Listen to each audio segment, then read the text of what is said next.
I brought Diamond from the Oppenheimer Ranch Project to lay it out, to explain it. Let's talk about it.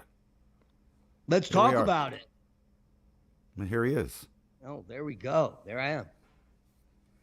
Thank you for having me on, Ransom. I It's appreciate it. it's a pleasure. Let's talk science. All right.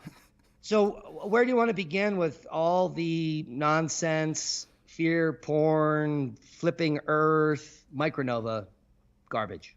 Well, let's just start in the Hunger Dryas because there seems to be two camps: the micronova people and the people that kind of stick to terrestrial events and events that are possible with our own solar system. Yeah. Well, let's talk about it in generalities. There are not two camps. There's only one camp, and as far as the Younger Dryas event is concerned, that has come to the forefront. And that camp is, and maybe you could pull this up, the Comet Research Group. Just go to Comet Research Group on Google. These guys, a slowly growing team over the last decade or more, these are top scientists in the field of cosmology, impact science, archaeology, and paleontology. The group has been growing, but they published a paper about a decade ago. It might be 11 or 12 years now. And because what they found on the Younger Dryas boundary, so if you don't know what the Younger Dryas impact hypothesis is, it's simply that 12,900 years ago, so about 15,000 years ago, the Earth began warming out of the last 100,000 year ice age. It was called the Bowling-Allerod warming. And then 12,800, 12,900, specifically, I will give you some dates. Something happened. We warmed 10 or 15 degrees. The oceans began to rise. And then at 12,009 or 12,8 years ago, the temperature dropped 15 C back into an ice age and remained there for 1,300 years. And around 11,005, we warmed back up to the Holocene warm where we are today, in this beautiful warm environment where civilizations have flourished. Now, early on, the early paleontologists and archaeologists had some hypotheses on what happened to create this Younger Dryas cooling. And in recent times, they're blaming it on the Clovis people. There are actually peer-reviewed papers that claim that the Clovis people murdered all the mammoths in North America at the time, and because of the fires they were creating, they created global warming, and it destroyed the planet. This is completely insane. These are peer-reviewed papers. So what happens? I can't hear you. I was going to say, these are the same people that think that the farts are killing us now, despite Right. the number of stuff back then. Yeah, this is fart science, and it's completely peer-reviewed, and it's funded by the government. It's insane. All right. So an independent group of misfit scientists like myself that actually do field work. Can you believe this? The scientists that actually are making breakthroughs actually go out into the field and look at the rocks. They touch them, they do stratigraphy, they do paleontology. And so a bunch of these rogue scientists started going out and looking at this Younger Dryas boundary, the YDB. And what they found was astonishing. Worldwide in the Northern Hemisphere and some sites in the Southern Hemisphere, they started to find things like impact glass. Now, impact glass only occurs when debris from space hits Earth at very high speeds. And so you've got like asteroid particles or cometary debris. If they hit the ground and when they hit the crust at 20,000 miles an hour, they melt it. And a splash occurs. And it creates impact glass. And we've got this in South America. We've got this all over Australia. We've got it in North America and Europe. We've got it in Africa. This is where you get the heavy elements No, I'm talking about impact glass alone. Okay. So not all of the sites that are on this map are impact glass, but like the Atacama Desert has impact glass that dates to 12,009 or 12,800. In North America, we have the same thing. So as more scientists, because remember, this takes field work. So two guys going to look, it takes thousands of dollars, hours of time. It grew over the last decade. We now have dozens of scientists looking all over the world at this Younger Dryas impact around 12,800, 12,900. And what they started to uncover through peer-reviewed research, which was first, and Leah and I have covered this over on our channel, Magnetic Reversal News, at great length over the last 4 years. When they initially uncovered platinum spikes and iridium spikes and other anomalies in the ice cores or the sedimentology of the region right on the Younger Dryas boundary, they started to report cosmogenic elements in high percentages, which suggest cometary impact or something extraterrestrial affecting Earth at this time, which completely corroborates paleontologically what happened. At 12,800 years ago, 65% of all the megafauna in North America went extinct in an instant. And so there has to be some explanation for that. And so mainstream science said, well, the Clovis people killed them all off because they're just greedy little Ice Age hunters. When I first saw that idea, my head exploded. I said, how stupid is science? Because there is no, could you imagine if you and I said, let's tell the whole world to kill every deer? Because we have billions of people on Earth, we may be able to accomplish that, but the probability of eliminating all the deer on Earth is 0 because there is hundreds of billions of them. I think we've got 80 million deer within 800 square miles of me. Right. Pennsylvania kills like 400,000 deer annually just to reduce the population for fun.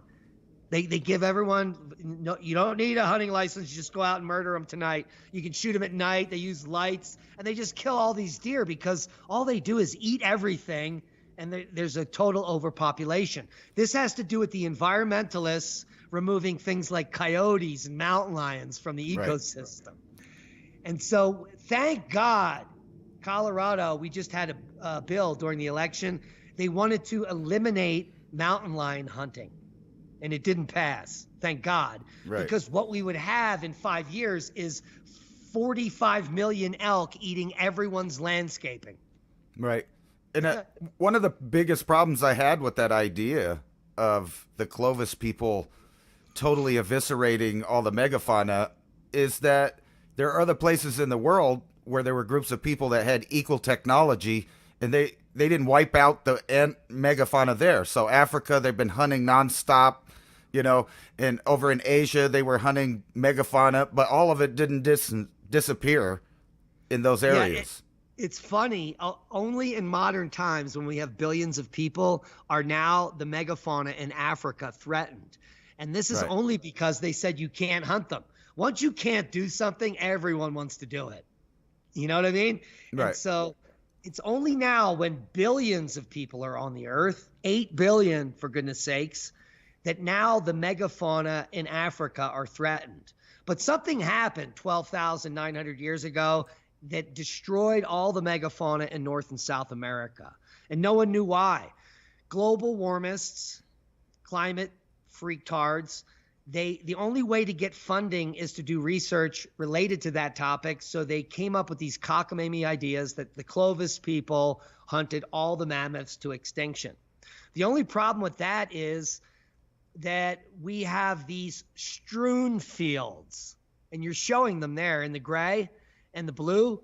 There are strewn fields which are indicative of massive impacts on Earth, which have the melt glass. And many of the sites that don't have melt glass have platinum and iridium spikes, as well as other cosmogenic precursors or proxies. So in this same boundary, microspherules are found, which are a type of splatter from the melt glass, which create perfect spherical glass beads. These can only be formed in one way: impact. And so the evidence is piling up all the way now, 2024. We've got dozens of cases of peer-reviewed evidence which are called impact markers. So the first of these came out in 2007. Studies documented spherules, nanodiamonds, and many other things. Let me see if I can move this. Yes, charcoal in similarly aged materials on that YDB boundary. That's the younger Dryas boundary. The studies tie their observations to possible impact evidence, and this is the first study that became highly controversial and everyone attacked the Comet Research Group. Once they found the nanodiamonds, the spherules, the platinum spike, burnt forests, all on that layer, everyone attacked them. And the reason is because their livelihood is at stake. Everything they've ever done their entire life is now threatened because actual field geologists are now uncovering what happened at the beginning of the Younger Dryas catastrophe. It was clearly a major impact. Now, prior to this discovery, we had also known of major outwash events, including all of the massive flooding that happened in the Pacific Northwest. This flooding is so insane and well documented. Randall Carlson is a great repository of information on these floods. But what you have is the entire Pacific Northwest being washed off the face of the earth in a very short period of time. All of the soil column, everything on the planet in that spot at this time was removed and washed into the Pacific Ocean in an instant, creating the channeled scablands, which have waterfalls. If you know about Niagara Falls, there are waterfalls that once existed in the channeled scablands 12,900 years ago that were 100 times larger than Niagara. Some estimate 10,000 times larger. So that would be an unimaginable outwash event. The only way to get that type of thermodynamics on Earth is through impacts. Is this because? Go ahead. I was going to ask you, is this the exact same time as we kind of know the shelf on the East Coast had an avalanche type scenario for massive flooding?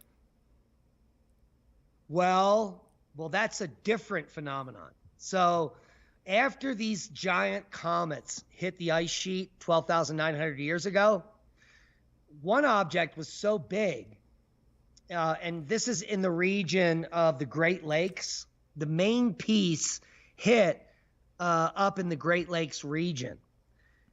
And when it hit the ice sheet at that spot, which was about 5 miles thick, it hit at like 20 to 30,000 miles an hour.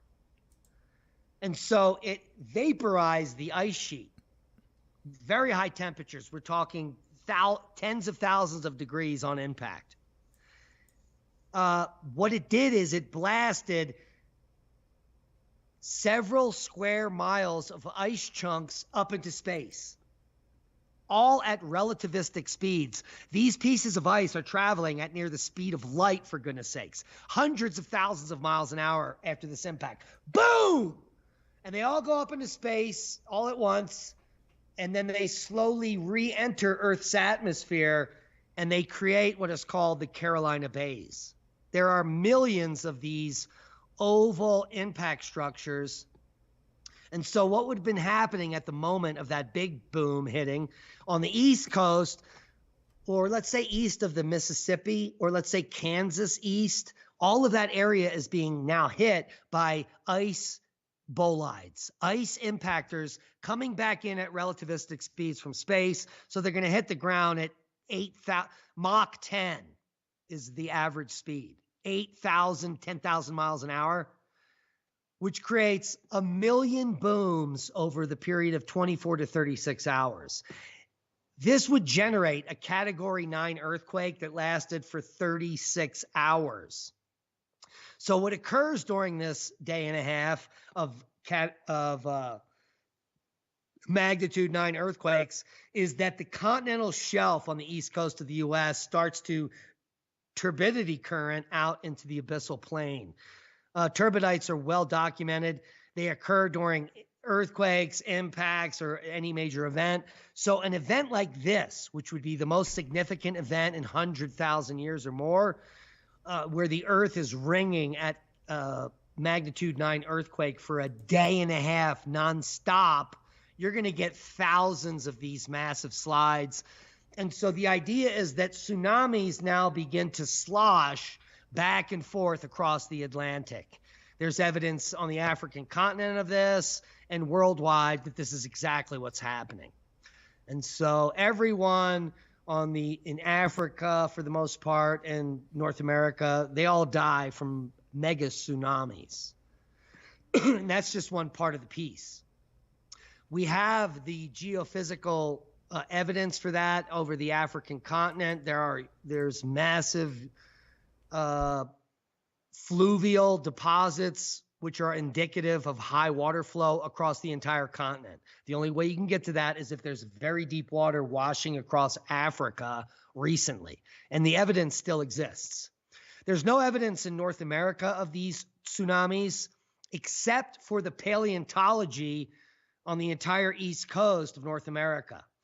The reason there's no evidence in North America is because it rains a lot here and the erosion erases everything. So we still have the Carolina Bays, but the paleontology around 12,900 years ago is more evidence. There are fossilized mammoths in waterlogged bogs that are standing upright on the east coast of North America, let's say from New Jersey south towards South Carolina, where the fossil structures are the animals standing upright in a bog that get completely buried by tens of feet of mud, and their legs are broken in place while they're standing. So you can imagine if you're out on a happy day on the East Coast during the Younger Dryas catastrophe, and you're nibbling some grass in a pond, and then one of these ice bolides hits at 30,000 miles an hour, plus you've got flooding and tsunamis washing over, and you get buried in mud in an instant. Right. Plus your legs break from where you're standing. These types of fossils are repeated every single time on the East Coast, just like this.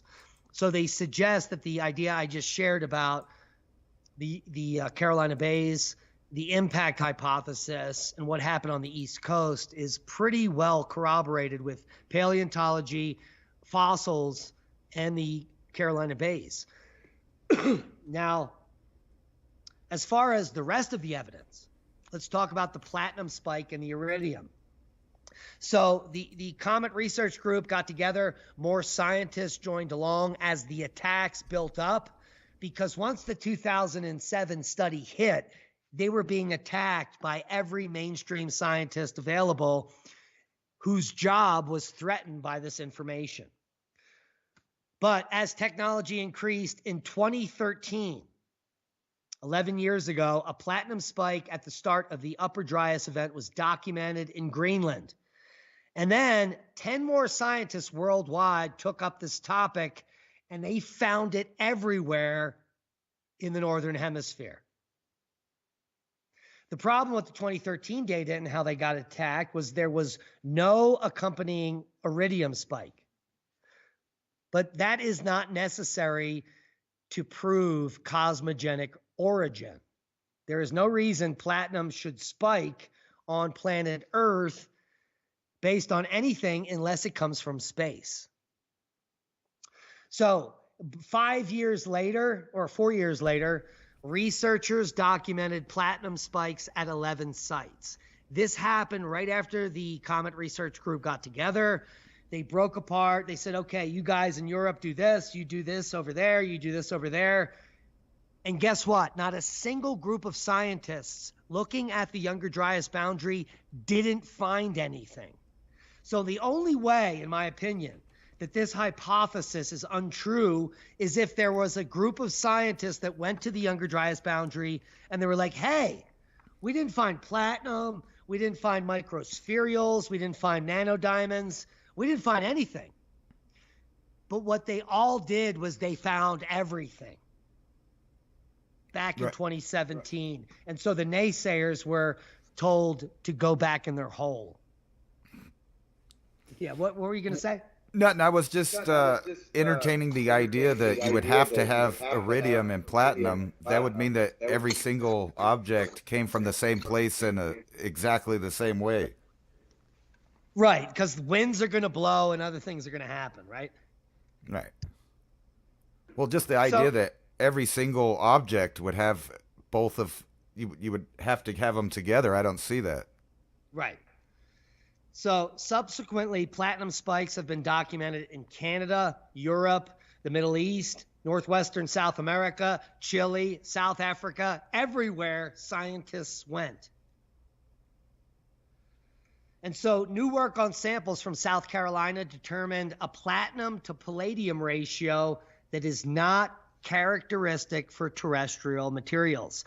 So the naysayers, some of them back in 2015 started to say, no, during an ice age, there's no rain, it's very high dust, and so what happens is these rare earth elements blow around the planet, which is why they come up in the ice. But because of the new work on samples from South Carolina that looked at the platinum-palladium ratio, they proved that this is not characteristic of terrestrial deposits. So it had to be cosmogenic, meaning from space.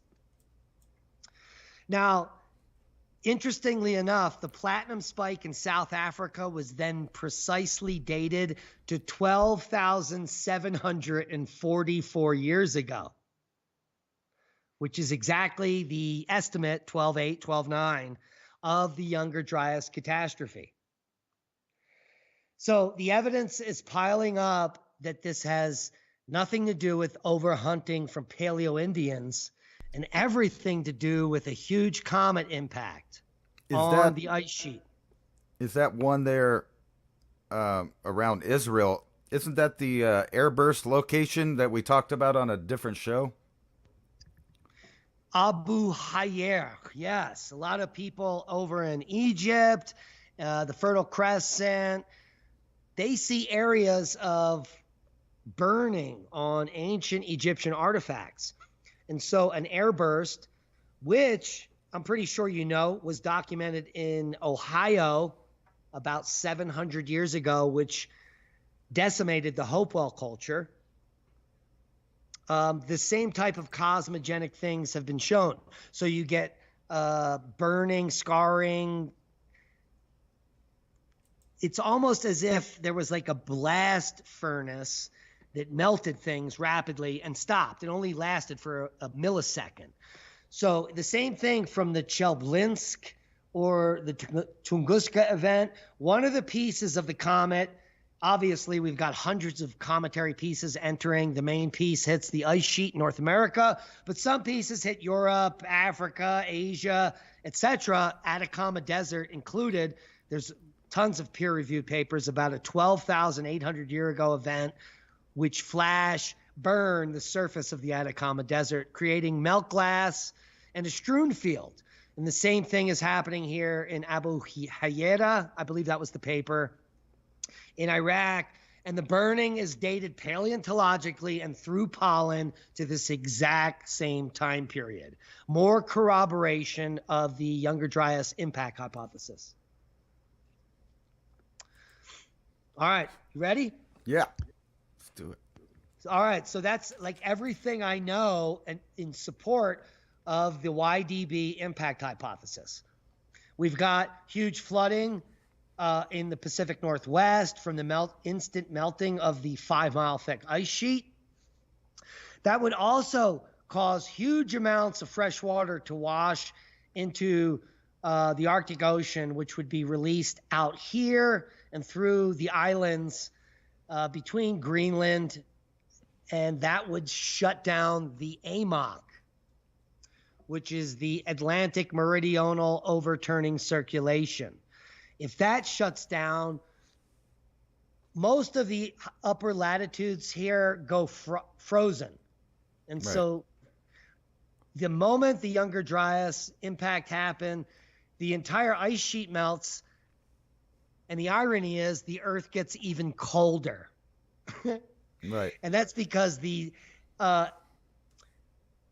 ocean currents can't bring warm equatorial waters up to the north.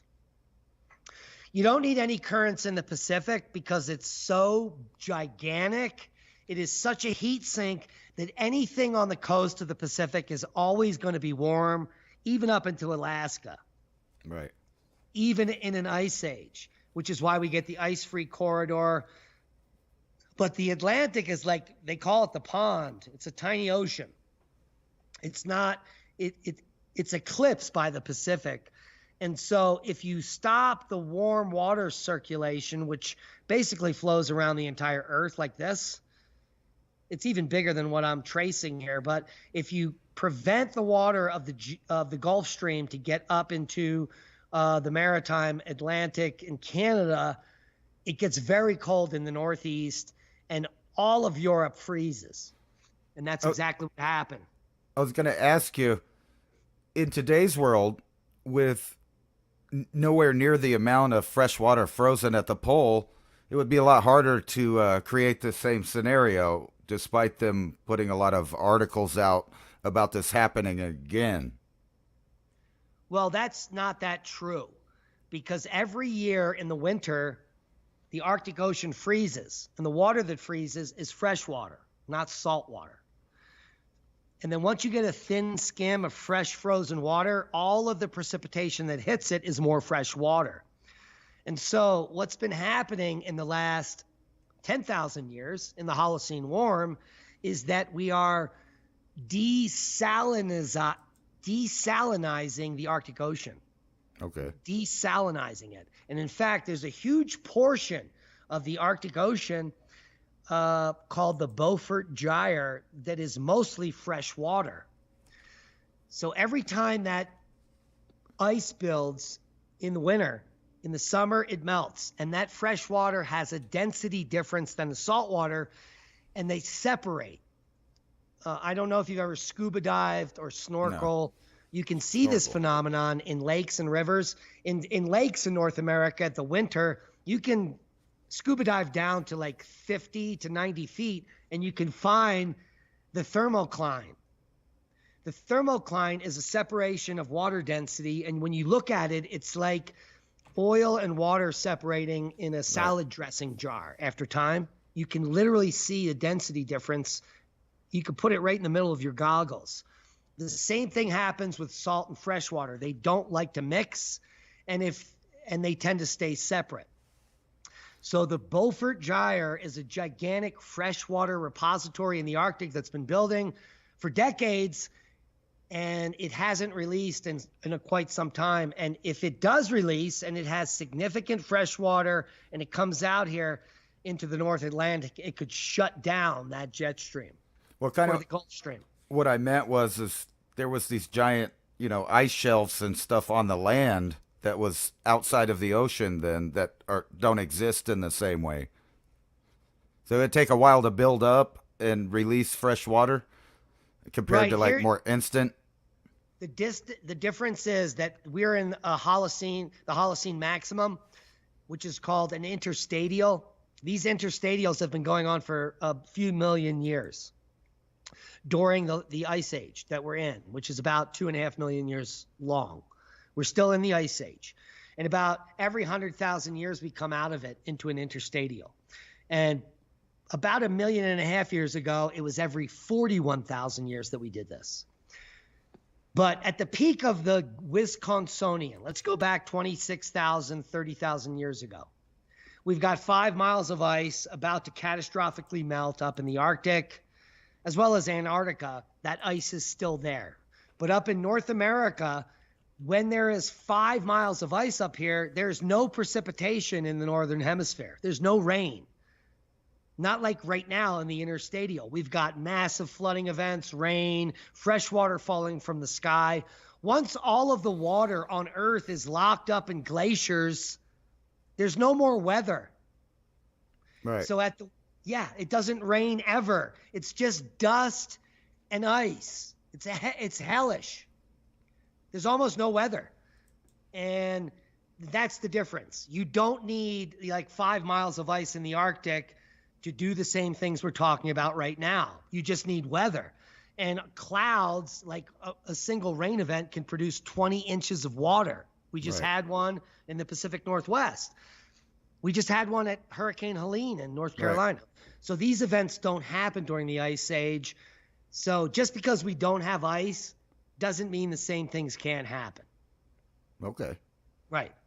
So what happened during the Younger Dryas catastrophe is a comet hit the ice sheet and melted enough water to produce 100-inch rainstorm for a month, let's say. Yeah. And so it's just a different climate and a different effect, but you don't need an ice sheet to do the same thing.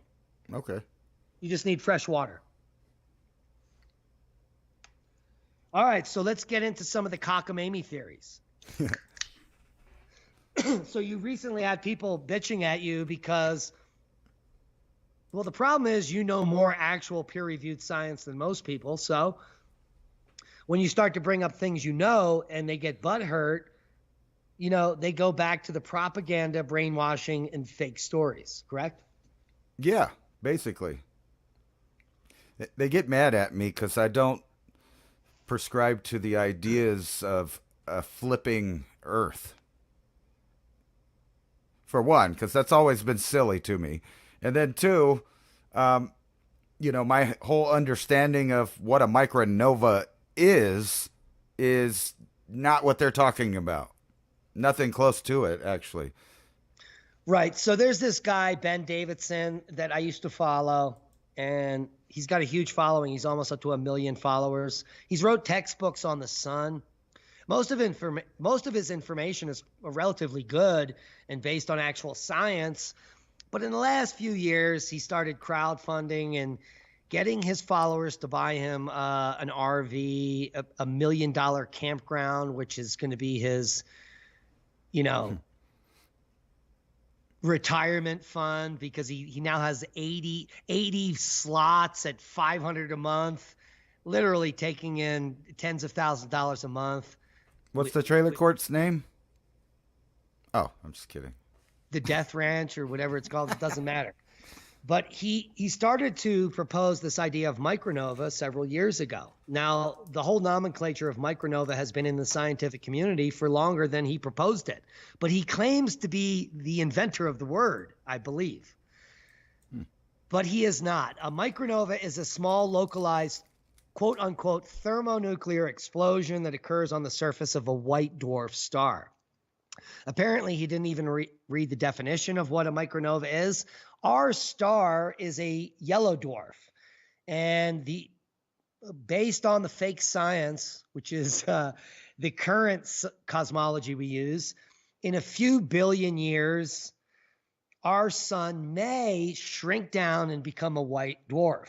But in the meantime, we're a yellow dwarf, so we do not even have micronova as a possibility on our star. And the reason that is pretty simple. Because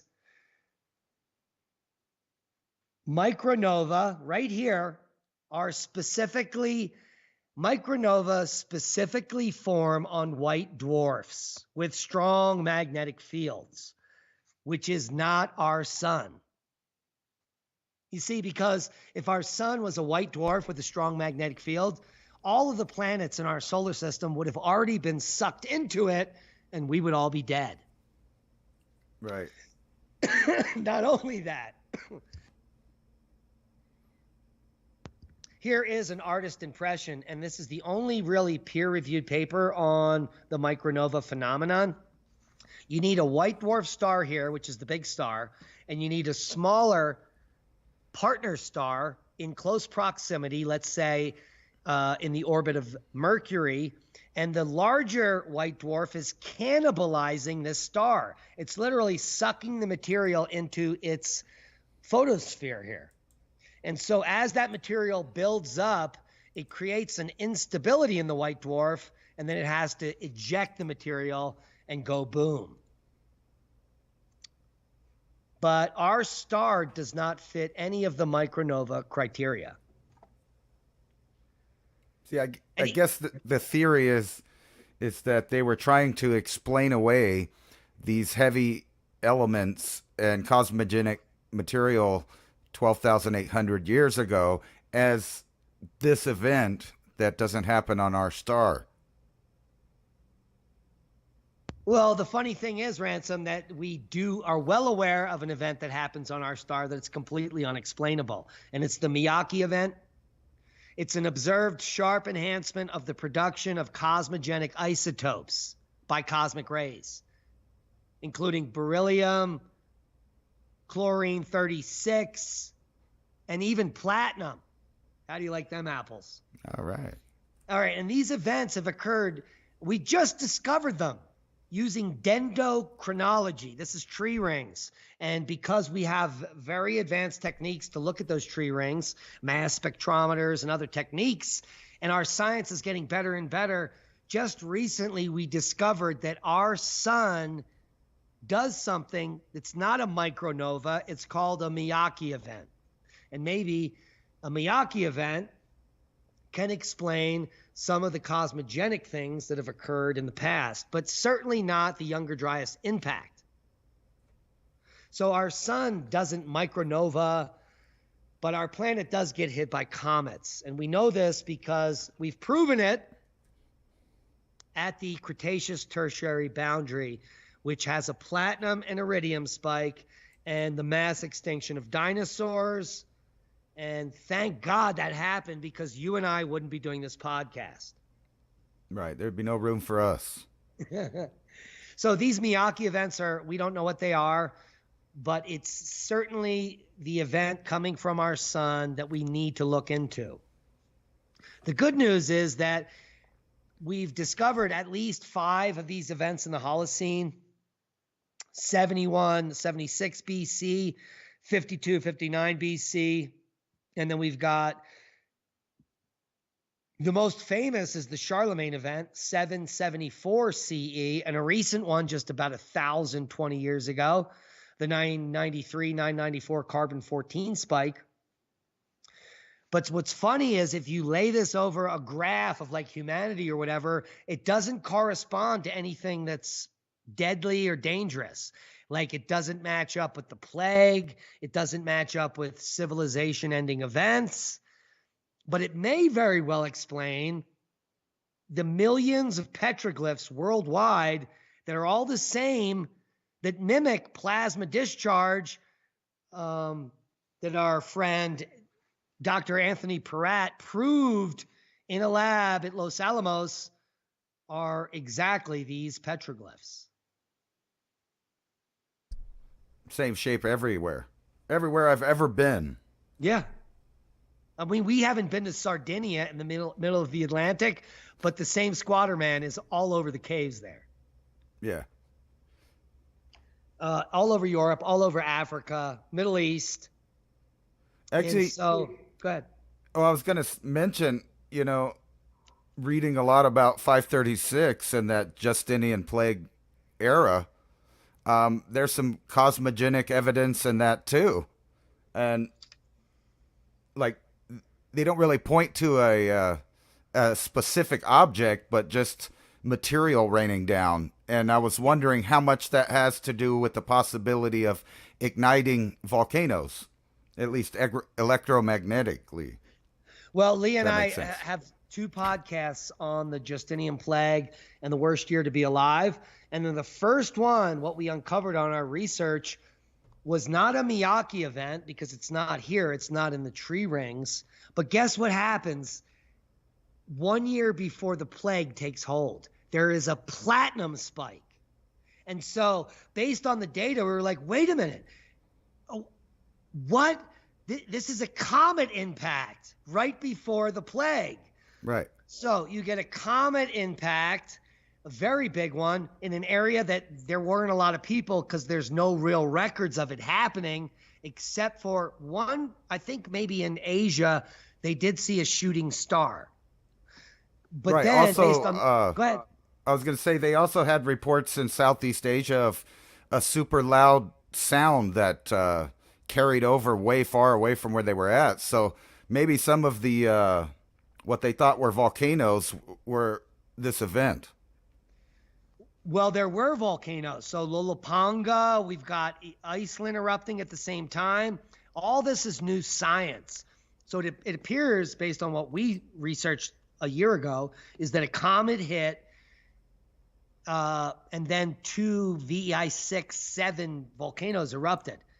Whether it's associated with the impact or the ringing of the earth, increased cosmic rays, it's anybody's guess.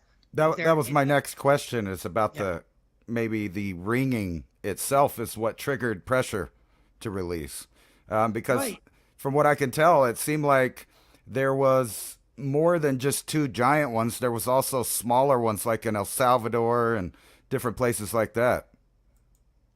Right. So if you've got volcanoes that are priming to erupt, let's say their magma's building, it's the eruption is a few years off or whatever, but it's building, or even 10 or 20 years off, and then you ring the earth, that type of seismic activity is going to crack existing faults. Let's say Hunga Tonga. We just discussed this, Lee and I, that what happened was a secondary fault caused that eruption. It had nothing to do with the volcano itself. Something cracked on the earth, it let the seawater in, and we get the most impressive eruption of our lifetime. So if we've got a comet coming in, boom, and it rings the earth, faults could move, and it will trigger multiple volcanic eruptions worldwide. Yeah, so it'd be like that wave that was detected before the explosion, but it would be caused by impacts, right? Exactly. And so the wave before the eruption was from a fault moving. So an impact that causes faults to move is the same thing, only it's an external trigger. So what I think is going on around the world is a bunch of bad science. But people like clicks, people like to make money, and so even some of the most famous alien encounters, I went out and called these guys out. And many of them are like, yeah, I might have been struck by lightning. So, but they stick with the same story. Well, they already wrote the book. Right. So you got to keep selling those books. And Ben Davidson already wrote the textbook. He's got his space weather textbooks in schools, which doesn't have, I don't think, earth tilting in it. I hope it doesn't. But he has another small pamphlet book for like $20 that talks about his stupid hypothesis, which no scientists in the world support, none of them. The majority of ethical, smart people like myself and my partner Leah, when they look at the data, there's no evidence to suggest that this has ever occurred. The washing of giant things over the ocean. If the earth were to tilt 45 degrees or more, every single living thing would be eliminated. Yeah. Yeah. It's kind of like they keep pushing this idea of the Earth's rotation slowing down or going in reverse and mixing up those ideas. No, they're talking about the core reversal. The core reversal is also stupid people not understanding what's happening. The core and the crust basically spin at the same speed. But what has recently happened is the core is now spinning a microsecond slower. So they're all spinning at the same direction and the same speed. The core is just retrograde. Right. It's like Venus. Exactly. We're all going in reverse. It's not going in reverse. It's a millisecond slower than the crust. That's it. So right. I slowed you down get your hopes on your up. articles. What'd you say? I said I slowed you down on your articles. I'm sorry. Here we go. No, we're done. We've covered everything. All right. Yeah. So let me see here.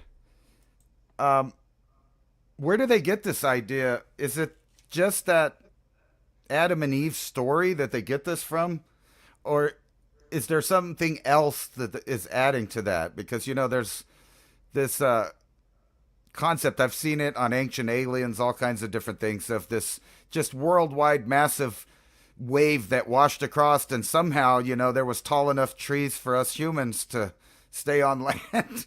I mean, obviously there are giant tsunamis in locations, but not to the point where. And this whole idea of the Earth flipping, how did it get back then? I mean, the only thing I could picture is like a rogue planet with enough gravity to tilt the planet. Other than that, I just can't see this scenario happening. There is an electromagnetic effect that people use to explain this, where they spin an object up in the space station and it rapidly flips, and then it goes back to its original position. But this has nothing to do with the electrodynamics of our solar system. It's just a fancy trick they show to be like, hey, see? Here's the problem. Go ahead. No, I was going to say that object has nowhere near the mass or, energy that's in the Earth. It's a tiny little object and just no resistance to flip. Well, and Charles Hapgood's idea of crustal slip and the Adam and Eve story have nothing in common. They're not based on anything scientific. There's no evidence of either of them happening. They're completely two different ideas. Hapgood's crustal slip makes zero sense because we have magnetic data from rocks going back millions, hundreds of millions, billions of years. And we know that the North Pole of Earth has always been the North Pole unless the magnetic field shifts. And so the magnetic field shifting north to south doesn't mean the Earth flips. It just means the magnetic field flips. All the evidence suggests that we've always been in this orientation. And what happens is there are slow pulses of crustal displacement. Whether that's due to expanding Earth or plate tectonics is the next argument. But the evidence is pushing towards Earth's expansion theory, not plate tectonics, which means that the Earth was much smaller and we've been growing ever since. And the growth occurs in spurts. And these spurts happen during mass extinction events, which go from one geologic time period to the next. So those major shifts, when all the biome gets mixed up, is due to Earth expansion and a complete reworking of gravity and landmass. So, yeah, we're far away from knowing anything.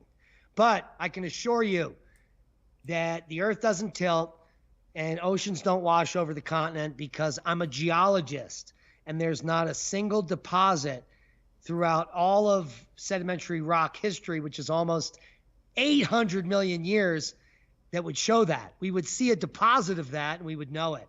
And there aren't any. Not to mention, maybe Ben should talk to a geologist. Well, I was just thinking, scared to death too. We know nothing like that happened during the history of man, because you would think that they would document the sky changing that dramatically. Well, yeah, and Homo sapiens have been here now, we think 315,000, keeps getting pushed back.